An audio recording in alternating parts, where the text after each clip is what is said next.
वालेकुम जी। ये जनाब आज देखें, ये लाहौर बोर्ड वालों के काम चेक कर लें।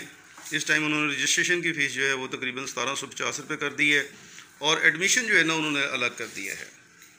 और उसके अंदर जो है ना 1750 और एडमिशन के अंदर जो स्पोर्ट्स फंड बनाए हैं, लाइब्रेरी फ़ंड जो है डाले हैं और पता नहीं क्या क्या फ़ंड्स डाल के ना तो आवाम को जो है ना वो बेवकूफ़ बना रहे हैं। ये रिज़ल्ट कार्ड जो है ना उन्होंने कल भेजे हैं और किसी किस्म का कोई इन्वेलप नहीं है कि बच्चियाँ हैं, बच्चे हैं।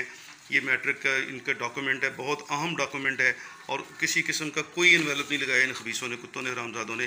ये देखें, ये 3000 रुपया कम अज़ कम जो है ना एक बच्चा जो है ना वो पे कर रहा है लाहौर बोर्ड को, ठीक है, पेपर्स देने के लिए। और रिज़ल्ट देखें आप लोगों के सामने क्या है कि इन्होंने ये दिया है आपको।